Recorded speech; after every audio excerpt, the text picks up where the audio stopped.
जय गुरुदेव महाअवतार बाबा जी।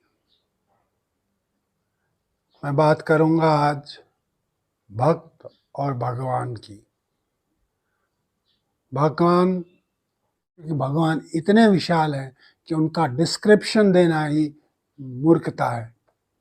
तो जो भगवान के बारे में बताने चलता है वो भगवान को जानता नहीं, और जो भगवान को जानता है वो भगवान के बारे में बोलता है।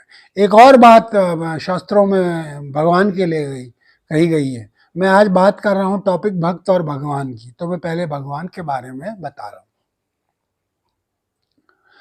अहम ब्रह्मास्मि, मैं ब्रह्म हूं, मैं ही ब्रह्म हूं।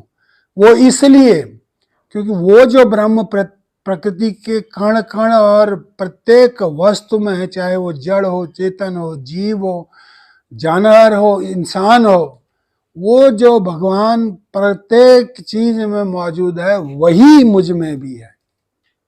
क्योंकि वही मुझ में है इसलिए अहम ब्रह्मास्मि, मैं ब्रह्म हूं।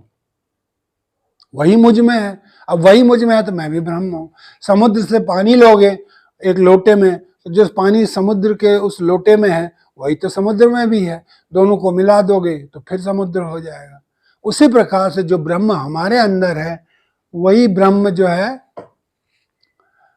ब्रह्मांड में भी है। और जब हमारी आत्मा शरीर से निकलती है, एक आत्मा आप ना भी माने, आप कभी अंतर्मुखी होकर देखें, आप कभी अंतर्मुखी होकर देखें, आपको महसूस होगा कोई ना कोई एक चीज ऐसी अंदर है हमारे जो हमें देखते जा रही है, देखते जा रही है। वो हमारे सारे क्रियाकलापों को देखते जा रही है। वो चीज अनअफेक्टेड है। आप कुछ खाएं तो उसका स्वाद उस तक नहीं पहुंचेगा, आप रोएं तो उसका स्वाद उस तक नहीं पहुंचेगा। वो दृष्टा है, वो दृष्टा है, वो दृष्टा है, वो देखने वाला है, उस तरफ देखता रहता तब तक जब तक आप उसको जान नहीं लेते। उसी को आत्मा का नाम दिया है हमारे ऋषि मुनियों ने, सोल, आत्मा।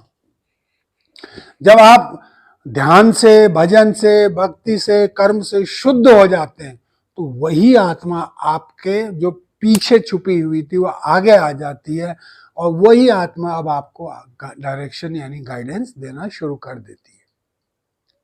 और जब ऐसा होता है तब आप निश्चित रूप से कह सकते हैं अहम ब्रह्मास्मि, मैं ही ब्रह्म हूं।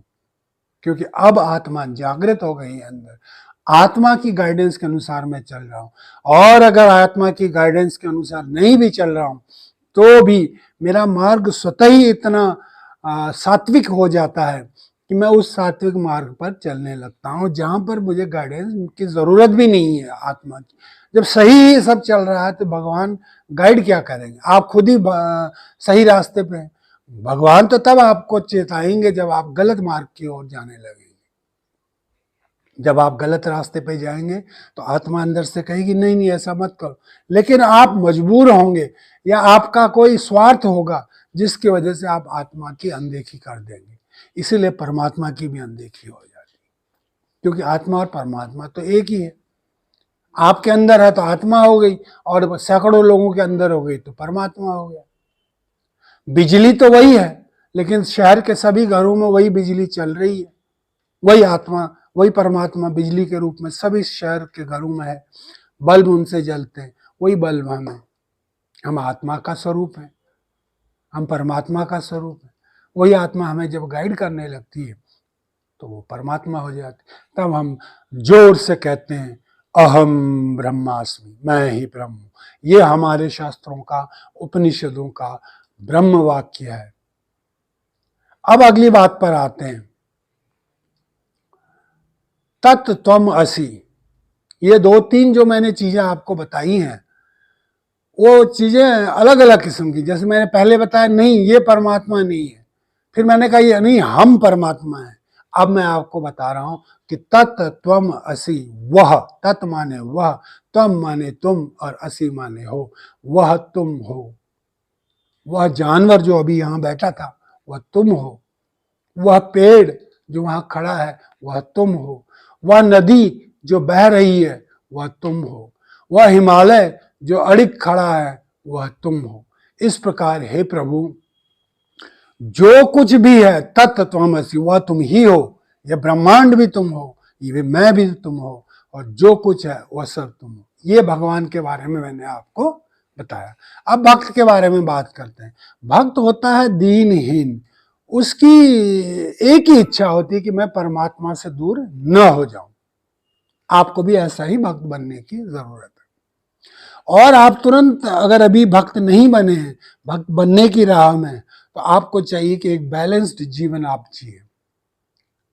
आप ऐसा नहीं कि भक्त बनने के लिए संसार को छोड़ दें और जंगल में चले जाएं। ऐसा नहीं कि आप परिवार को छोड़ दें और भक्ति में डूब जाएं। आपको बैलेंस तरीके से भक्ति करनी होगी, बैलेंस तरीके से परमात्मा का ध्यान करना होगा।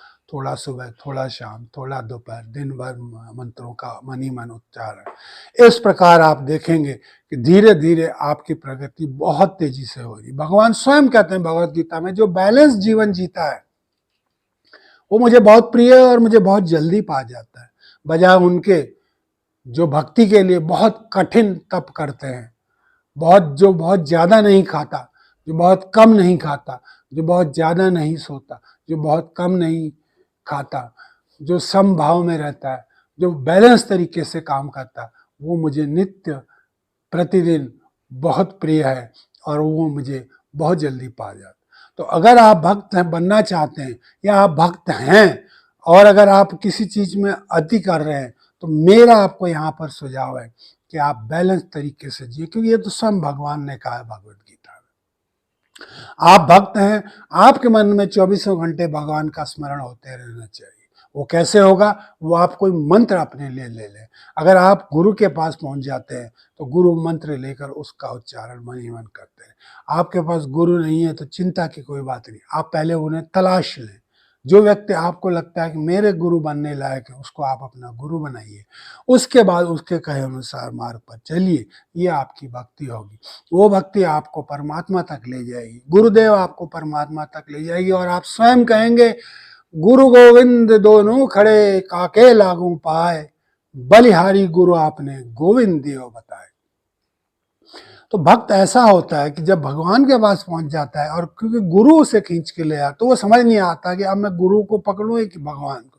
तो ऐसे में भी गुरु की महानता देखिए, उन्होंने कहा कि भगवान को पकड़ो, मेरा मकसद तुम्हें भगवान तक पहुंचाना था, अब मैंने तुम्हें भगवान तक पहुंचाया, अब जो भगवान कहें वो करो। तो कई बार ऐसा भी हो जाता है कि हमें ज्ञान प्राप्त हो जाता है, ज्ञान प्राप्त करने के बाद हम क्या करें? ऐसी स्थिति में हमारे ऋषियों ने कहा कि भगवान से पूछें, भगवान से पूछें कि गुरुदेव परमात्मा मेरे लिए अब आगे का क्या रास्ता है।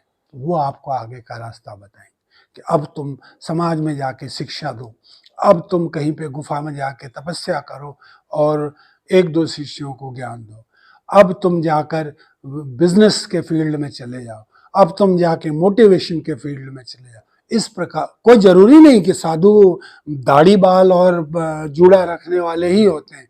आज के समाज में अनेक ऐसे उभर कर लोग आ रहे हैं जो पूरा शास्त्र और पूरा ज्ञानी है और बिल्कुल मॉडर्न ड्रेस में रहते हैं, वेस्टर्न ड्रेस में रहते हैं, वो भी तो ज्ञानी है। तो इस प्रकार आप अपने प्रभु से पूछिए कि मुझे क्या करना है, वो आपको ज्ञान प्राप्ति के बाद बताएंगे कि आपको किस मार्ग पर चलना चाहिए। तो ये भक्त होता है। भक्त वो होता है जो ध्यान करते समय प्रभु में इतना लीन हो जाता है कि उसके अश्रुओं की धार आंखों से बहने लगती है। भक्त वो होता है जब भजन गाता है तो अश्रुओं की धार उसके आंखों से बहने लगती है। इतनी सच्चाई, इतनी निर्मलता, इतनी कोमलता आपके हृदय में होनी चाहिए, और तभी आप भगवत प्राप्ति को प्राप्त कर सकते हैं। तभी आप कह सकते हैं कि हाँ, इसमें भी भगवान है, उसमें भी भगवान है, और मुझे सबका सम्मान करना चाहिए। कभी विकट स्थिति में फंस जाते हैं तो कहिए कि ये भगवान ने मुझे दी है, वो चाहते हैं कि मैं इस विकट स्थिति को पार करूं, इसलिए इस कठिनाई को मैं मजबूती से लड़ झगड़ कर पार करूंगा और परमात्मा के काम को करके दिखाऊंगा। इस प्रकार आप अपने कार्य को अंजाम दीजिए। दिन को बहुत सरल बनाइए, बैलेंस बनाइए, सुबह शाम ध्यान करिए। ध्यान की अनेकों विधियां मैंने आपको बताई हैं और इसके अगले ही वाले वीडियो में शाम को या कल तक मैं दोबारा आपको ध्यान की विधि बताऊंगा, जिसमें मैं आपके साथ ध्यान करूंगा, आप मेरे साथ ध्यान करेंगे और कैसे किया जाता है वो हम देखेंगे।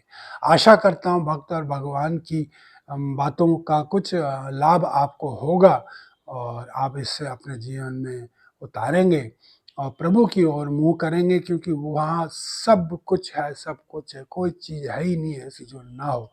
सृष्टि का कण-कण उसका है, पूरा ब्रह्मांड उसका है, वो जो आपको देना चाहे दे देगा। आप इस लायक तो बनिए कि उससे आपको मिले।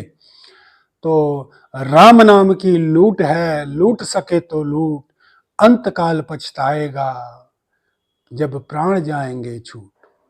हरि ओम।